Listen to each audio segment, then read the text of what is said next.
Hello and welcome to the Recovery Channel. I'm Dr. Richard Whitney, Medical Director of Addiction Services at Shepherd Hill in Newark, Ohio. We're here to talk today about optimizing care and minimizing relapse in opiate-addicted patients. Opiates, of course, are an extremely commonly used and abused, misused, and addictive drug that are ever present in our society today. And I can tell you in Ohio, we have an epidemic of opiate addiction at this time, which makes this topic very topical. Of course, we are talking about primarily substances that are grown in the friendly country of Afghanistan. This is a poppy plant, and the juice that you can see is poppy juice from which opium is extracted. And from that opium, a number of different substances related to opium, thus called opiates, are produced.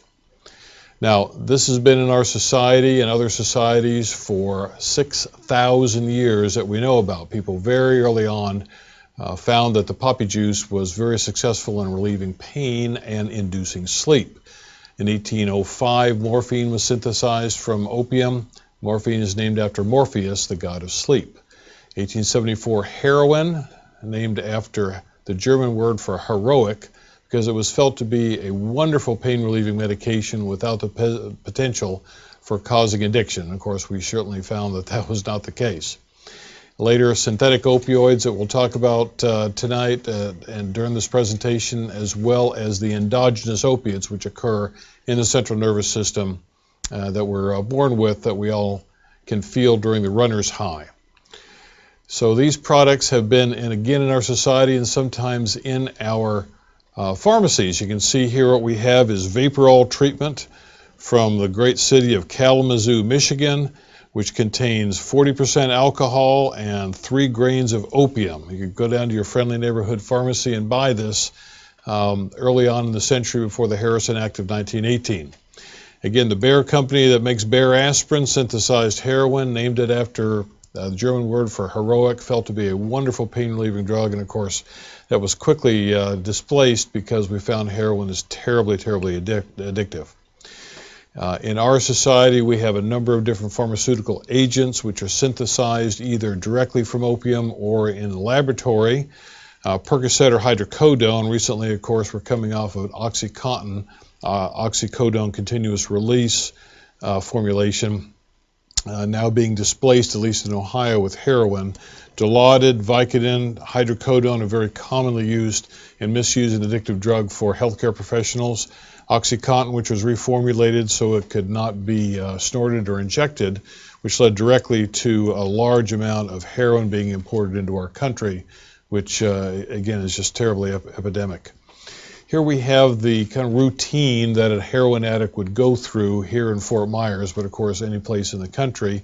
We have the heroin being placed in the spoon, cooked down into a liquid, sucked up into a syringe easily obtainable, the vein cut off, and then the heroin injected.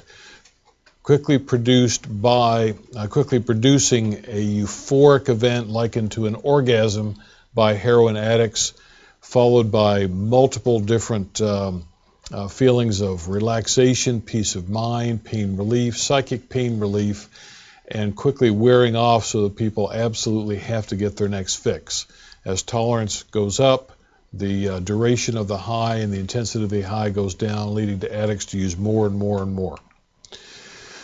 These are obviously active in the brain itself. Most of these are opium-derived or synthetic, produced in the laboratory, which we'll talk about shortly. They relieve pain. They're morphine-like. They hit receptors throughout the brain, indicating their usage in medicine. That means we have pain relief, we have relief of diarrhea, cough suppression, but prescription opioid addiction can occur.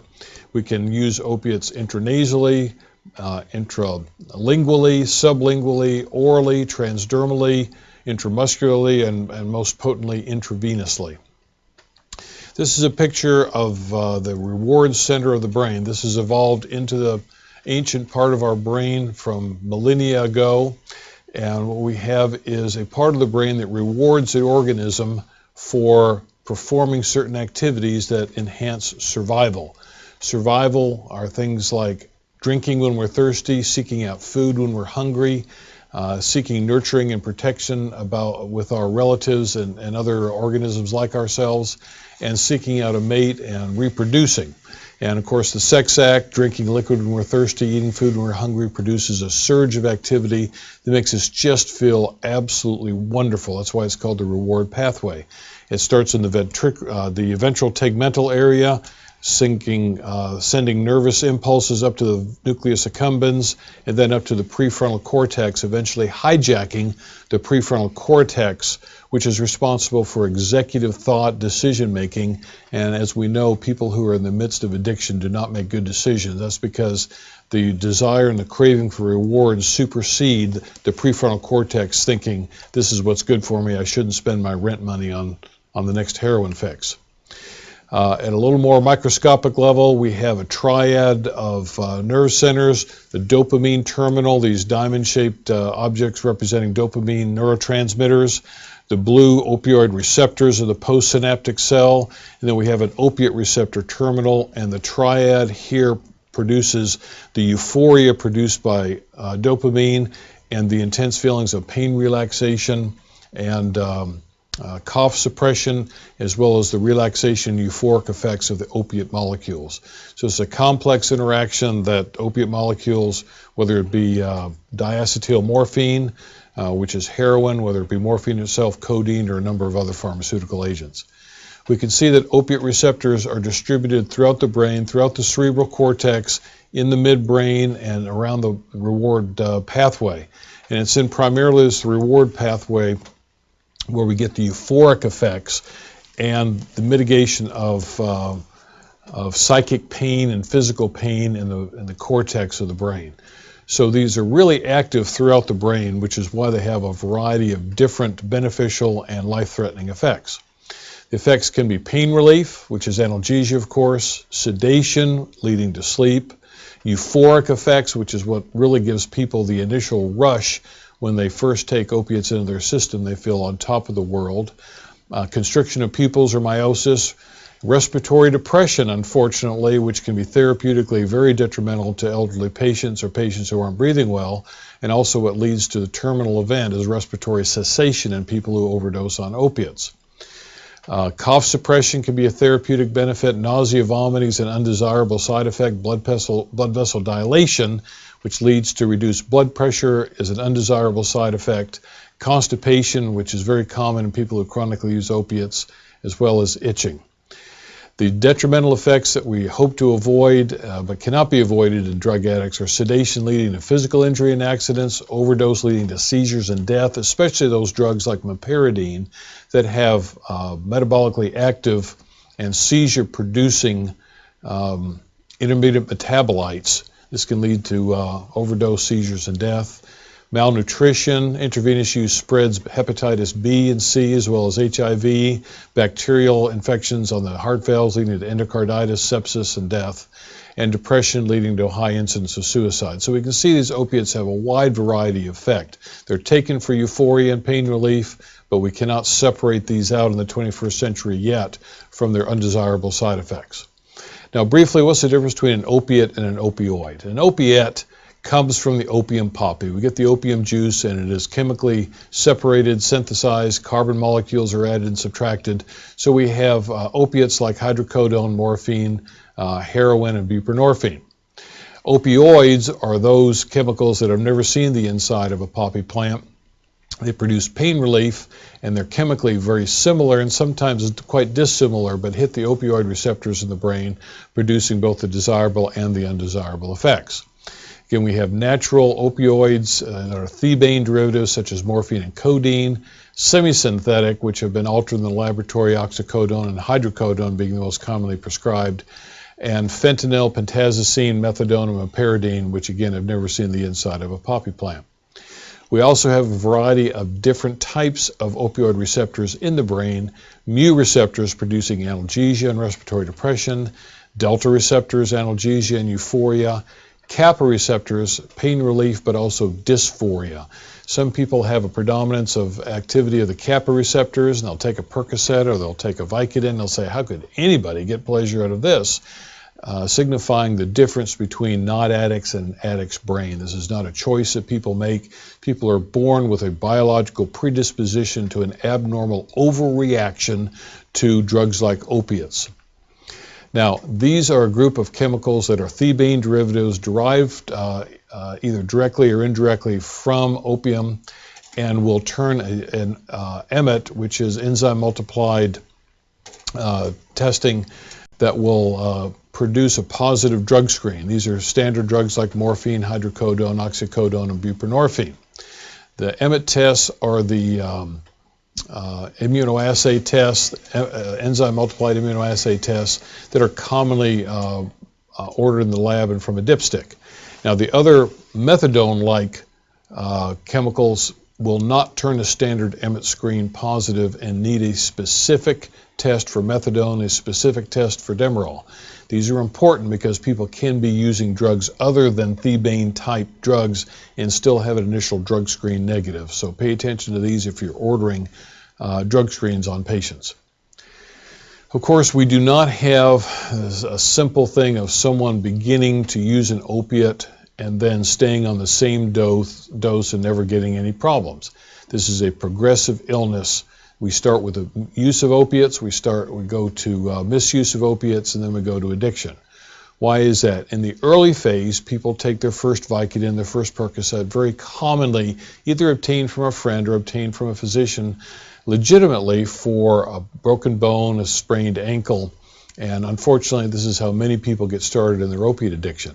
And people find that they like the effects of opiates. That really makes me feel pretty good. I think I'll take another. I get pain relief and kind of gives me a nice feeling, kind of like a drink used to. After a while, if people use up that prescription, they find that they want a refill on their prescription because they just want that desirable effect even though their ankle is healed.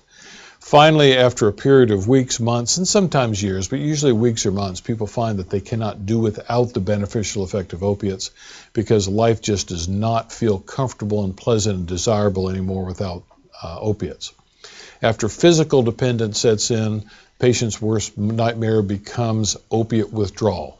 Imagine the worst case of the flu you ever had, multiply it tenfold, worst nausea, vomiting, muscle aches, joint pain, sweating, tearing, runny nose. It just is an awful experience, and people will do just about anything to get out of it. It doesn't kill you, it just makes you wish you were dead, is a very common statement made from people in opiate withdrawal. Objectively and subjectively, it causes severe symptoms, both acutely and in a protracted withdrawal syndrome. Acute and protracted phases are important to drug addicts because the first initial phase of getting over opiate withdrawal, it lasts 2 days, 3 days, sometimes a week for long-acting opiates. But it can occur even after just a few days or a couple of weeks of opiate use. So patients who are on regular doses of oxycodone, hydrocodone, morphine sulfate can have physical withdrawal symptoms after just 2 weeks of use. Duration of the acute effect, usually 2 to 3 days, sometimes up to 10 days for people who have severe physical dependence and severe withdrawal. But the important thing for healthcare practitioners to remember is this bottom statement: protracted symptoms of opiate withdrawal can last weeks to months, leading to relapse, leading to intense cravings and people desiring to use opiates again. The autonomic nervous system is most active in the opioid withdrawal syndrome. The locus ceruleus releases an abnormally high amount of norepinephrine, produces increase in blood pressure, heart rate, intestinal cramping, diarrhea, nausea, vomiting, sweating, irritability, anxiety, and also feelings of depression, anhedonia or lack of pleasure in life, and intense drug cravings. This can persist for 3 to 6 months, and in fact, this is when the majority of relapses in addiction occur, in the first months of abstinence. People have no pleasure in life. They say, if this is as good as it gets, I might as well go back and use opiates. No decent sleep, stress sensitivity, drug cravings, reduced sexual desire, impotence, and orgasmia. Again, this produces such terrible effects that people say, I might as well go back and start using it because I'm sure not getting any pleasure out of life. So what do we do? How do we treat patients with opiate addiction? That's the key question that we're looking at here. It's not difficult to detoxify patients, but it's difficult to minimize relapse in these patients who are really suffering from protracted withdrawal. Treatment includes a multiplicity of different interventions in our patients. Now, importantly, effective treatment need not be voluntary. Many of us have the mistaken belief that until and unless a patient is ready for treatment and they come in and say, I do not want to use drugs anymore, please put me in a treatment program, that treatment will not be effective. That is not true at all. I have never seen a patient, as a matter of fact, in the last 23 years that came in saying, please take me off of opiates.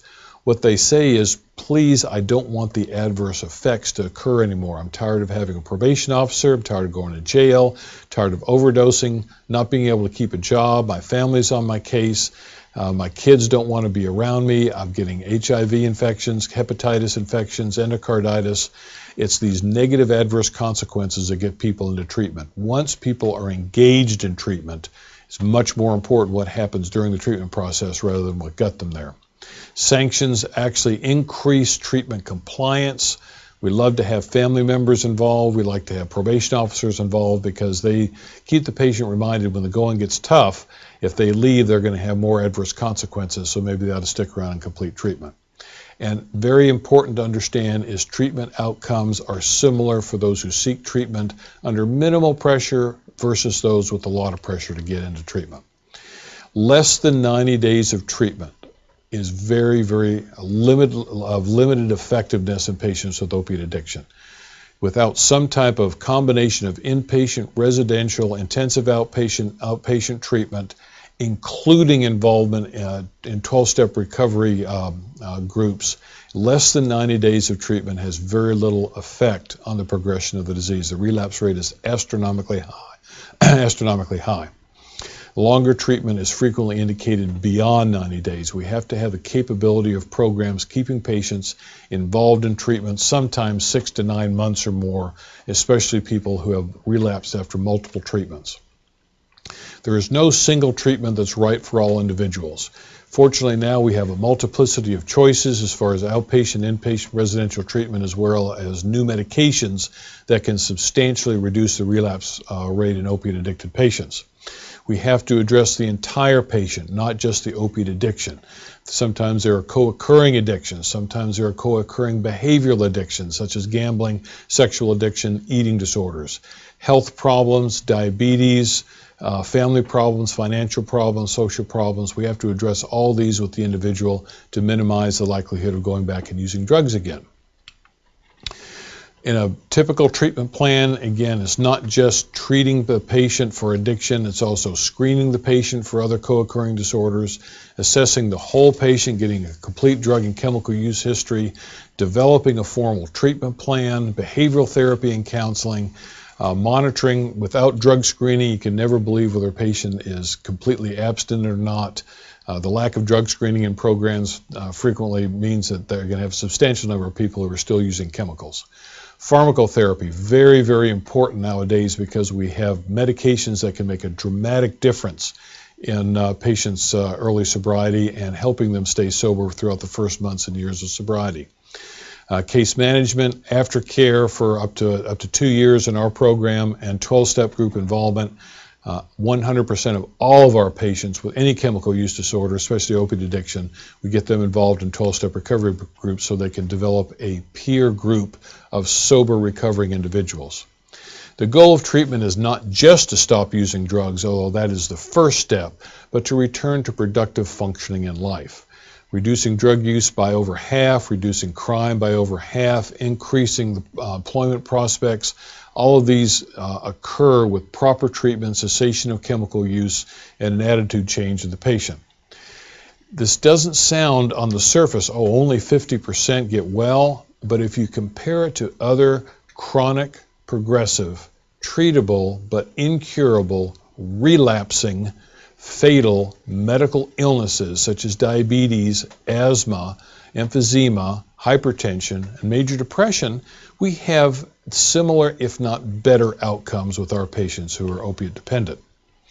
The basics of treatment have to at least include education. Without a thorough education about the disease of addiction and helping people understand and admit that they have the disease of addiction. They are not bad, dumb, stupid, weak-willed, immoral degenerates like they've been told. They have a brain-based relapsing illness called addiction, and they have to make a self-diagnosis because the doctor or counselor is not going to follow these individuals throughout the rest of their life and remind them they can't drink, they can't take a Percocet, they can't shoot heroin even one time. They have to have a self-diagnosis that they have the disease of addiction. Then they have to be taught to take self-responsibility for self-treatment for the rest of their life because, again, there's no cure for the disease of addiction. We have to teach drug resistance skills. We have to replace drug using activities with healthy activities, help our patients stay motivated to complete treatment, new problem solving skills rather than just, heck, I'm just going to go get drunk and loaded and forget about it. Improve interpersonal relationships, very important because these are relapse triggers, very especially for female patients. So there's a multiplicity of different treatments involved. Does AA and NA really work? The answer is absolutely. There are clinical studies that have shown that number of meetings, frequency of meetings, and how people get involved in 12-step groups have a direct linear outcome in how well patients do in recovery. If people actually have a sponsor, read the literature, work the 12 steps, and get involved in service work, then the recovery rate escalates substantially.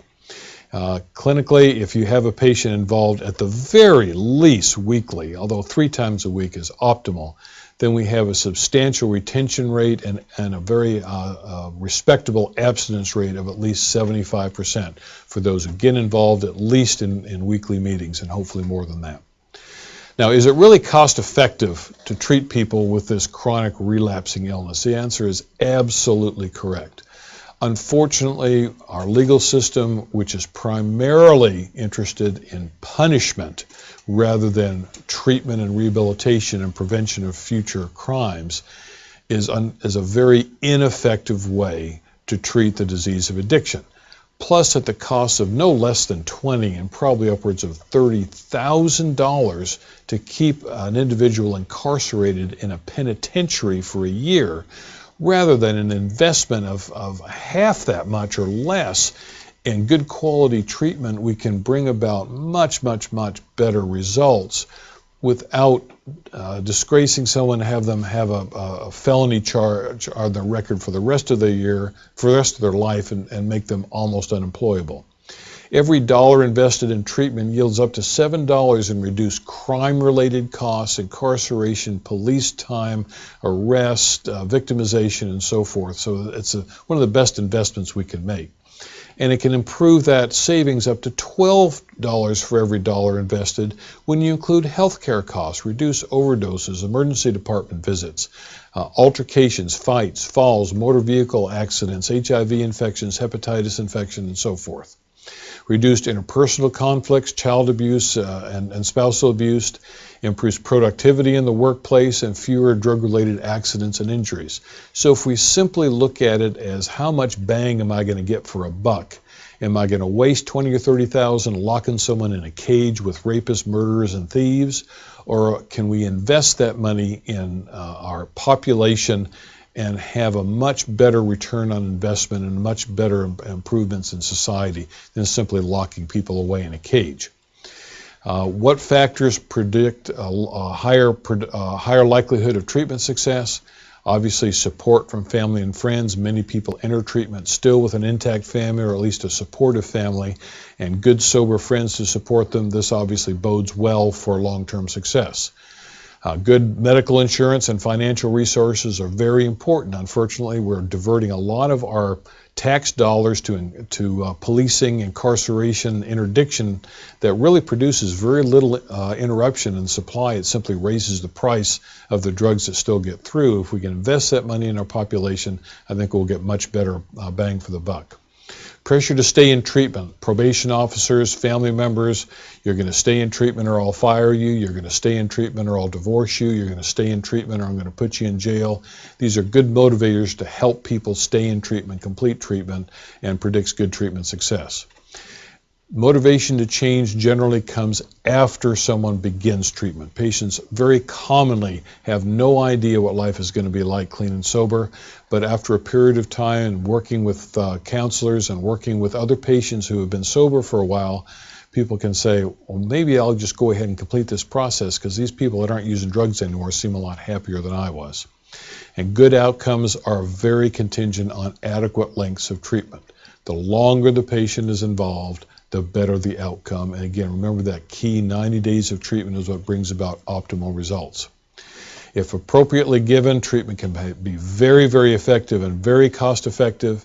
Treatment is effective in producing indefinite remissions in the disease of addiction. It reduces medical costs, health problems, the spread of HIV and hepatitis and other diseases throughout society, minimizes family disruption, fewer kids that have to be on AFDC and other government support systems and then grow up into a life of crime themselves, reduces economic damage, reduces crimes such as muggings and burglaries to get money for drugs, and reduces absenteeism and increases job productivity. There's virtually no downside to engaging someone in treatment. There's every upside that you can think of. Now let's talk specifically about recent advances in medication-assisted therapy for opiate addiction. In my field, this has been extremely exciting. The last 10 years have brought about dramatic advances in medication for substantial improvements in outcomes for patients with opiate addiction. Now, why is this even controversial in the year 2014? We know insulin is not controversial. Antibiotics are not controversial. High blood pressure medication is not controversial. Well, why is medication still controversial? Unfortunately, the treatment centers, who are by and large staffed with a high percentage of people who are in recovery, have an anti-medication bias. By golly, I didn't need medicine. All I needed was the 12 steps. Why should they have to get medication and not do it the hard way? Well, we use better high blood pressure medications, better antibiotics.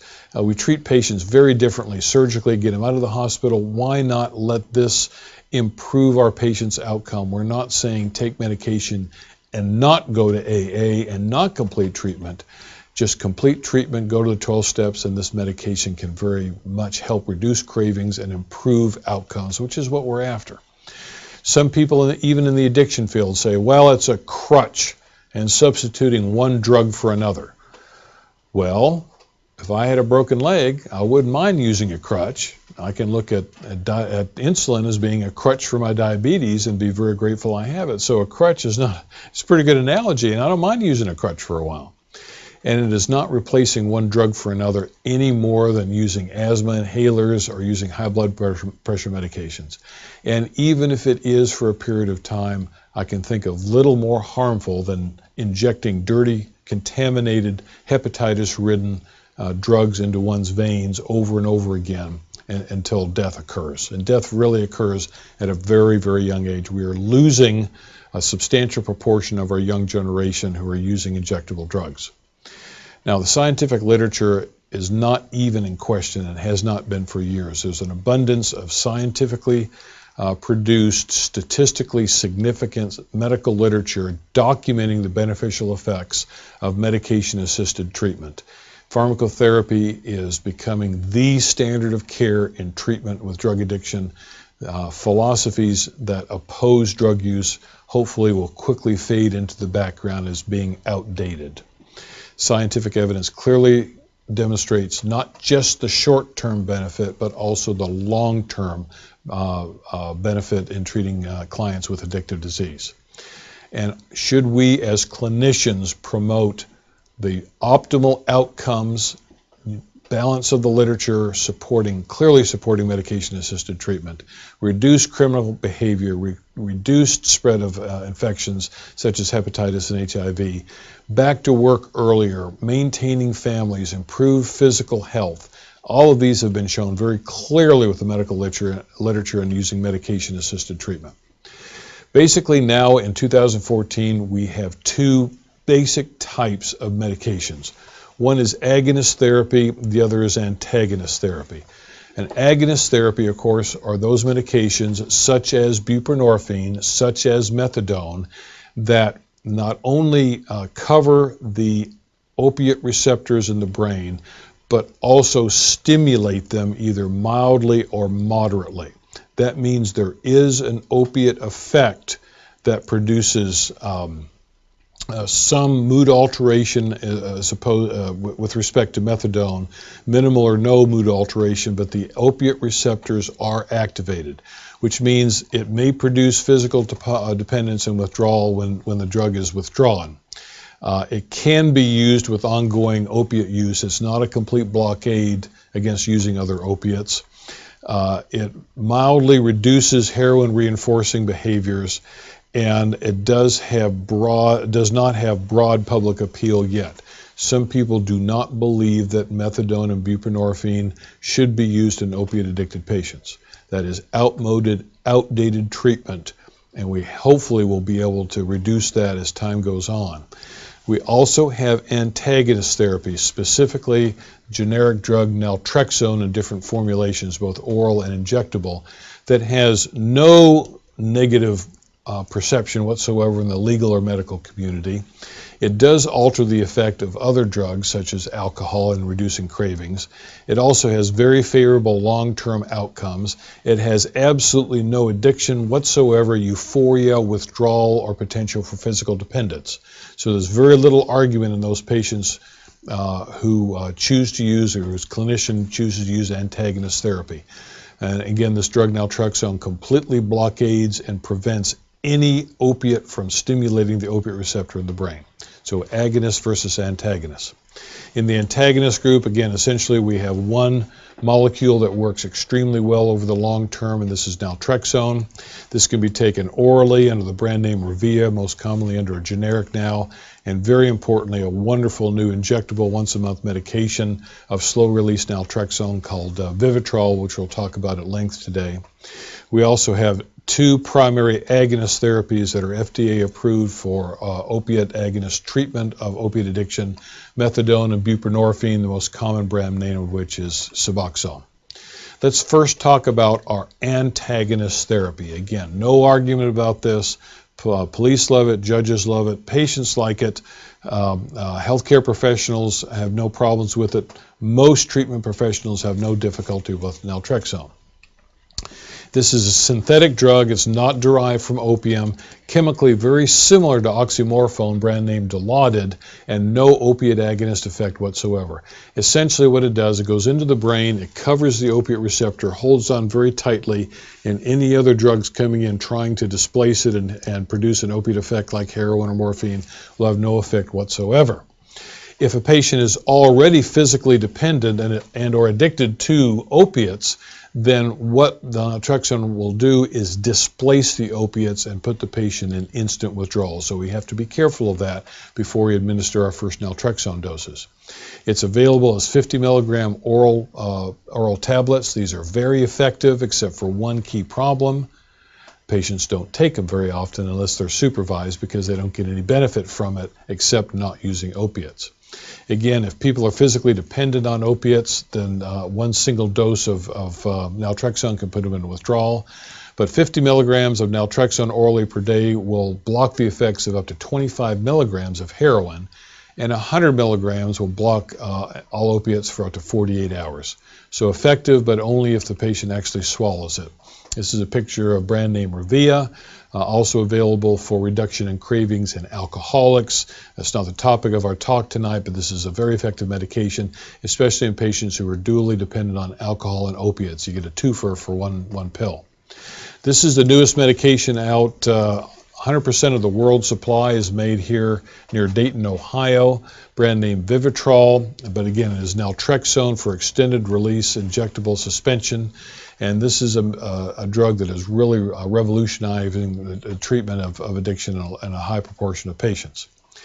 If we look at a cartoon or a drawing here, looking at an opioid receptor in the brain, of course here we have the cell membrane in the brain, and we have opiate receptors looking for these little green-looking heroin or morphine or codeine molecules that when they trigger the mu-opioid receptor, we get an excessive stimulation producing a large amount of electricity that patients liken to a sexual orgasm.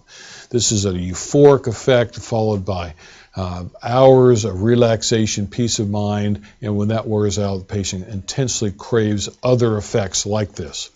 As tolerance builds over time, patients have to take more and more and more opiates more and more and more frequently to try to get the desired effect, and eventually they get very, very, very weak discharges here, and patients are always chasing that first orgasmic high, but it takes more drug more frequently to produce less effect, and that's called tolerance, which is unique to patients with addiction.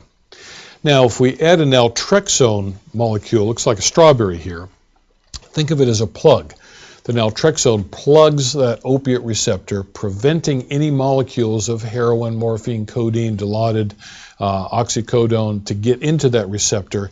And you see there's no electrical discharge here whatsoever. There's no positive reward at all for the drug naltrexone. It looks like Dilaudid, but it doesn't act like Dilaudid. So when you have an opioid injected or swallowed or snorted, this green grape of codeine or morphine, the red strawberry naltrexone completely blockades the opiate receptor down here, and you get no beneficial effect whatsoever. So why should I bother to take opiates if I'm not going to get high from it? What this is, Vivitrol, are microspheres, polysaccharide microspheres. Think of them as starch balls. And we eat starch, we eat bread. So it's a little bread ball, which is impregnated with these little red naltrexone molecules all throughout the interior. And as this blue starch is gradually absorbed by the body after an intramuscular injection, then the molecules of naltrexone are released into the bloodstream and are taken throughout the body, especially to the opioid receptors. So here are the molecules being slowly released, and you can see the polysaccharide spherule getting smaller and smaller and smaller over the course of a month, releasing a regular gradual dose of naltrexone. So in a month, instead of taking 50 milligrams daily, which is 1,500 milligrams, we have a single 380 milligram dose lasting throughout the month. So we have a lower total drug dose. We eliminate the first pass effect, so there's much less effect on the liver. There is a black box warning on naltrexone, but hopefully that'll be relieved soon because there's no first pass effect from the injected form of Vivitrol. Now, what candidates are good potentials for using naltrexone therapy? Well, patients who are unable or for some reason to take opiate agonist therapy. In some states, physicians cannot be treated with opiate agonist therapy. People who have a high degree of motivation and simply do not want to be placed on opiate agonist therapy. Pilots who cannot be on any mood-altering substance whatsoever. People who are successful on opiate agonist therapy but say, I'm having side effects, I'm having chronic constipation, I just want off my opiates, I want an alternative therapy. Naltrexone is an excellent option for those individuals. People who have been unsuccessful on methadone or buprenorphine opiate agonist therapy are also good candidates for naltrexone as a second option. People who continue to use heroin and other opiates or who frequently relapse on alcohol, a very common effect. Well, I can't use opiates, but I can drink. Patients who are on naltrexone have markedly diminished cravings for alcohol as well. Patients who did not improve on opiate agonist therapy or dropped out of treatment, people who detoxify easily but relapse easily on opiates, or patients for whom a disaster would occur should they relapse. If you relapse, you're going to lose your medical license. If you relapse, you're going to lose your ability to be a pilot. If you relapse, you're going to prison for 10 years. So catastrophic, absolute abstinence needed individuals could do very well on naltrexone therapy. People who are also at elevated risk for relapse. Look, I have to go to my old job. Everybody on the line uses drugs. I'm going to live in my old neighborhood. Everybody there is using. I really need something that's going to maintain absolute abstinence. And perhaps people with a short history and a lower duration of use could do better rather than placing them on opiate agonist therapy indefinitely. Perhaps naltrexone therapy can be a superior choice. Now, who is not a good candidate for naltrexone therapy, either oral or injected? Well, people who frequently overdose, especially after detoxifications. There's a theoretical possibility that a large amount of opiates can overcome the blockade of naltrexone. People will keep injecting or using opiates until they stop breathing before they get high. This is, in my understanding, not been reported yet, but theoretically it is possible. So people who get right out of treatment immediately inject heroin or take a large overdose of opiates should potentially not be initially started on naltrexone therapy. People with serious psychiatric or sociological problems that are going to likely prevent them from being regular attendees at clinics where they can get their oral medication or get their monthly injections, or people who have chronic pain disorders, chronic skeletal pain, chronic pancreatitis, Crohn's disease, ulcerative colitis, that might periodically legitimately need opiate agonist therapy, need some morphine, need some Dilaudid intermittently, then those would be poor candidates. And people with advanced liver disease, probably 3 times or greater elevated liver enzymes, cirrhosis, progressive liver illnesses, probably should not be placed on naltrexone, especially oral naltrexone. Now, what we need is a patient who's been completely, absolutely abstinent from all opiates for no less than a week, optimally 10 days. If you give the initial oral naltrexone or the initial injection of naltrexone, they still have opiates, they're still physically dependent. You put them into instant withdrawal, they're not going to die, but they're not going to trust you. And so we've lost our ability to engage that patient in treatment and say this is a safe, effective medication with no side effects. You want to make sure that they don't have side effects of withdrawal. We need to be careful with patients who have been maintained either on methadone or buprenorphine. We usually have to wait at least 10 days, preferably 2 weeks, to make certain that these medications are out of their system where we can put them into withdrawal, because you will have precipitated withdrawal if treatment starts too early. We need to talk to patients about what happens if they overdose, what happens when they need pain medication. We need to explain this fully to the patient before they take the first injection. What about patients who have legitimate pain? They fall down, break their ankle. There are other non-oral medications and other techniques that can effectively relieve pain. Toradol injectable, ketorolac, non-steroidal anti-inflammatory, extremely effective, bioequivalent to 6 to 10 milligrams of morphine sulfate, very effective for relief of a lot of pain. Regional nerve blocks, sometimes high-potency opiates such as fentanyl under the care of an anesthesiology can effectively alleviate pain, such as for appendicitis surgery. The patient can actually be induced into full anesthesia. Under high-dose fentanyl can overcome the blockade. And patients do need to identify themselves with a medical bracelet and or card in their wallet to make sure that healthcare providers who are looking for identification in a non-responsive patient will know that they're on naltrexone therapy. All right, let's next talk about our first opiate agonist therapy. This is methadone. This is a drug that's been around for decades and decades, initially used strictly for pain until about the 1960s, when someone had an idea of perhaps we're not dealing with bad people, but rather individuals with a brain-based illness. And if we saturate their opioid receptors, maybe they won't crave heroin as much. And lo and behold, that's exactly what happened. This is a comic book demonstrating the benefits of Methadone Man and Buprenorphine Babe. Actually, George Soros was the one that funded this comic book. So we're talking about Methadone Man here. This is an orally active, long-acting, totally synthetic opioid that is very, very useful for chronic pain disorder.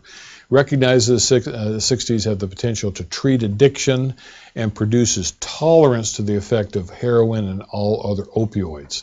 Very potent, very delicate medication to initiate patients on, very powerful, potentially lethal drug, so it has to be used in expert hands. It can be used for detoxification, but we have to have a special DEA license to prescribe it for opiate agonist therapy. Any doctor with a DEA Class II certification can prescribe methadone for pain, but you have to have a special DEA waiver to prescribe it for opiate addiction. Usually starting dose about 30 milligrams. The long-term maintenance dose could be anywhere from 30 to 300 or more milligrams, depending on the individual. People who say, no, we must not use methadone, we must not use opiates to treat addiction, are rejecting the disease understanding that this is a brain-based illness.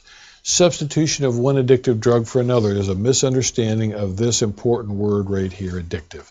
There's a difference between the addiction and physical dependence. Many drugs produce physical dependence. Beta blockers, chronic opioid therapy for chronic pain disorder, diabetes drugs. There are precipitous withdrawal from a number of medications. That is physical dependence. But methadone used appropriately in heroin addicts and other opiate addicts does not produce drug cravings and in fact suppresses drug cravings.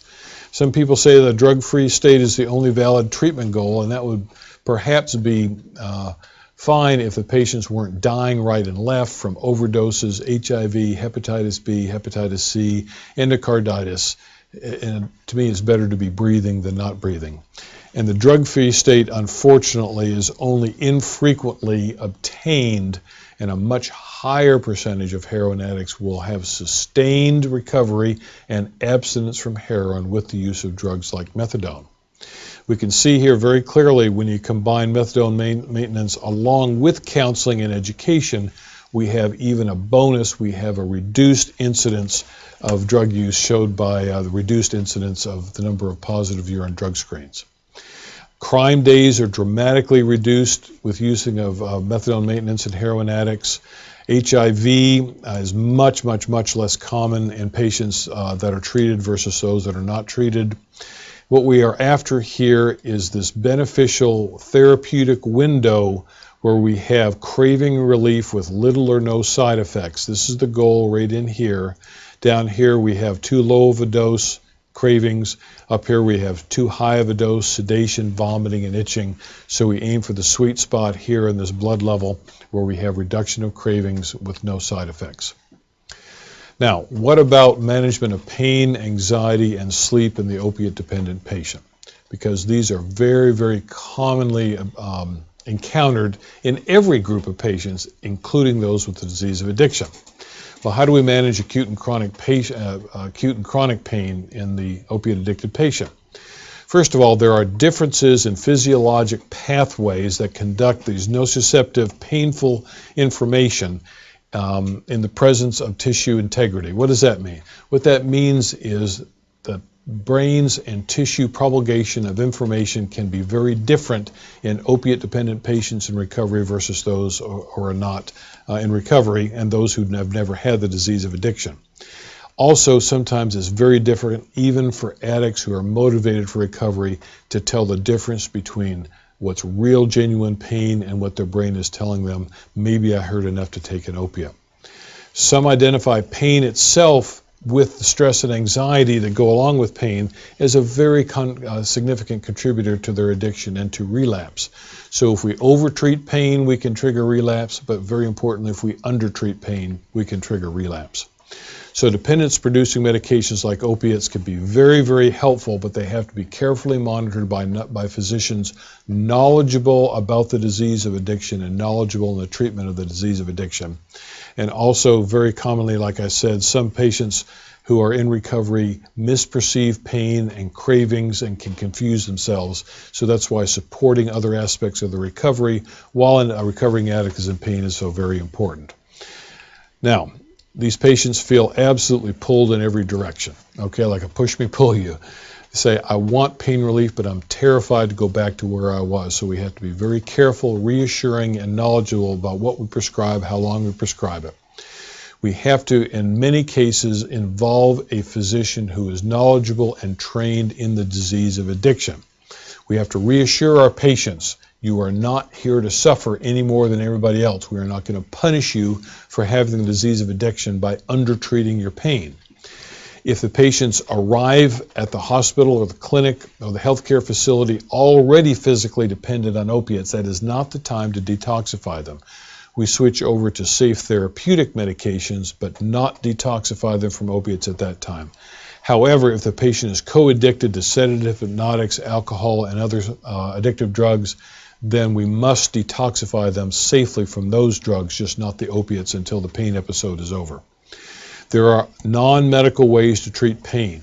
Patients very frequently don't know this. Where are my pain pills?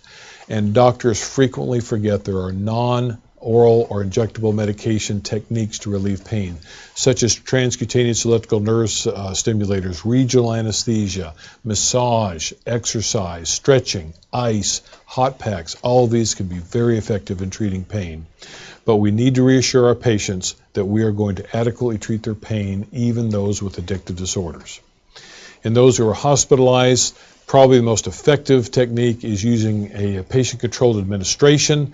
This may sound counterintuitive, but patients who do have a modicum of control by pressing the button on a PCA pump oftentimes take less total opiates than those who are watching the clock and yelling for their medication every 4 hours. And by the way, Dilaudid and morphine do not last for 4 hours, so we're setting our patients and our staff up for problems if we write short-acting opiates every 4 hours rather than every 2 hours. Sometimes this can be misperceived as drug-seeking behavior. So sometimes PCA pumps, but also scheduled administration. What does that mean? It means giving opiates around the clock, every 2 hours, every 4 hours, to prevent pain rather than reinforcing the sensation of pain with a blast of opiates. So it's time contingent rather than symptom contingent. And also additional PRN doses until we have a total 24-hour dose. Split it up every 4 to 6 hours, give it routinely throughout the day, and gradually wean the patients off. This can be a very effective technique for a management of acute pain. Also, when patients are in the hospital, make sure we encourage them to get their sponsor and other people from the recovery group to come in and essentially bring an AA meeting to their hospital room. Then these can reduce stress and the sensation of pain. And again, we must address anxiety, depression, and other clinical disease states that frequently co-occur with major injuries and other illnesses that produce pain. Non-steroidal anti-inflammatory drugs are an important class of medications. Many physicians forget that there are 7 or 8 different classes of non-steroidal anti-inflammatories simply included in that umbrella. So if ibuprofen is not effective, that does not mean that Toradol, that does not mean that naproxen or Sulindac will not work. So we have to try a number of different non-steroidal anti-inflammatories before we can say that class is not effective. Parenteral Toradol, either intramuscularly or intravenously, can be as effective as 6 to 10 milligrams of morphine. Celebrex, of course, being a COX-2, stomach sparing, and some of the older non-steroidals and inflammatories can be helpful. Antidepressants can be very effective for a number of different types of pain. What types? Most importantly, the old tricyclic antidepressants. A lot of young doctors are not familiar with these, but essentially Effexor and other serotonin norepinephrine reuptake inhibitors are similar to the old tricyclics without the side effects, but these old tricyclics, if they were marketed today, would not be sold as antidepressants, but they would be marketed as analgesic medication. Pamelor can be extremely effective, as can dizipramine. Dizipramine non-sedating, Pamelor very effectively sedating in patients who need help with sleep. And bring some of these on, you can be very, very impressed at how much pain relief these can bring, especially for subacute and chronic pain, because they take time to build up. The SNRIs, such as Effexor, is excellent for depression. Effexor probably has some mild analgesic effect, but Cymbalta is probably the SNRI most effective for alleviation of diabetic peripheral neuropathy and other neuropathic pain. Maximum recommended dose is 60 milligrams a day. I see a lot of physicians who use 120 milligrams with more side effects and very little extra beneficial effect. Anticonvulsants are an excellent medication in this group of clients. These are, of course, safe, non-addictive medications. They reduce ectopic spontaneous firing of damaged neurons. Neurontin is probably the go-to drug. This is a drug we all want to take with us to a desert island. It has so many different beneficial effects. Non-addictive, non-controlled, excreted through the kidneys, intact, and only brings about CNS sedation, usually in doses in excess of 3,000 milligrams daily. So 300 TID, 600 TID, 900 TID medication can be very effective with few, if any, side effects whatsoever in patients with chronic pain. Lyrica is a newer medication. It's pregabalin. This is a class 5 drug because it was found to produce euphoria and alcohol cravings in recovering alcoholics. I would use this only as one of the last resort because, like I said, it has been shorted. It's shown to have some withdrawal symptoms suggestive of physical dependence and a euphoric effect. Physical counter-stimulation such as TENS units, especially for lower back or other skeletal disorders. These can be very effective, safe, no undesirable side effects, and importantly, patient-controlled in its intensity. This can be varied by the patient through the day, which gives them a degree of efficacy over their own pain relief. Manual therapies such as massage, physical therapy, these are very underutilized techniques. A good massage therapist or good physical therapist is worth a lot of morphine and has no side effects to it. Neurophysiological effects such as relaxation, guided imagery, and biofeedback, again, markedly underutilized. There are psychologists in just about every community that use these techniques. If we can engage a psychologist, social worker, or therapist that can use hypnosis, conscious breathing, meditation, repetitive vocalization, these can be very effective in pain relief. These are not hocus-pocus alternative therapies, but are mainstream chronic pain therapies. So how do we treat over the long term depression, anxiety, and sleep disorders in the addicted population? What we want to do, of course, is avoid addictive drugs. And of all the drugs that we're going to talk about today, this is the most important class to avoid, and these are the benzodiazepines. Xanax probably being the worst effector, alprazolam, lorazepam, and diazepam, short-acting, highly reinforcing, tranquilizing drugs. It is not safe for a recovering opiate addict or an alcoholic, for that matter, to be placed on these drugs. These patients are not suffering from acute or chronic benzodiazepine deficiency. These are potently addictive drugs. What can we use safely? Buspar, SSRI patients, SSRI medications that are excellent for anti-anxiety drugs, or the more potent, newer, stronger acting second-generation antipsychotic drugs such as Resperol, Seroquel can be very effective in alleviating even severe anxiety in the recovering population and will not produce addiction. The old sleepers such as Halcion, Prosom, Dalmane, newer docs won't even have heard of these. These are potently addictive drugs and should never be used in the recovering population. These drugs, heavily advertised on TV, especially Ambien, are addictive drugs. They should not be used in recovering patients. What then can we use? Well, we still want to avoid Benadryl, diphenhydramine. Why would we avoid these in recovering people? Because they're sedating, they are mood altering, they're not addictive, but they will remind the patients of how they felt when they used chemicals or alcohol or opiates. So they should not be encouraged to take anything with PM in them, any Sominex whatsoever. We rely rather on prescription drugs such as Rosarum, 8, 16, 24, or 32 milligrams. These have been tested in recovering people and do not induce cravings. Trazodone or Deseril is probably the most important and utilized drug. Very, very, very low incidence of side effects. Very occasional pre-upism in males. Males should be warned about this. I've never seen a case, and I've used Trazodone for decades. The old tricyclics such as Pamelor or Elavil can be very effective sleep-inducing agents. Remeron, another sedating antidepressant, can be very good for hypnotic medication. Warm milk, good sleep hygiene, sleepy time tea. Melatonin is probably okay, 1, 2, or 3 milligrams. I've never read in the literature or had a patient experience cravings when they've used a small dose of melatonin such as that. White noise in the background. Again, good sleep hygiene, very important for every patient. So what we want to do is open up for any questions at a later date when we're going to have this same presentation live so we can get texted in or chatted in questions. As for right now, I'm going to go ahead and close this presentation. We're going to talk about buprenorphine and other medications in the next lecture so we can have a talk on office-based treatment of opiate addiction. Again, thank you very much for the Recovery Channel.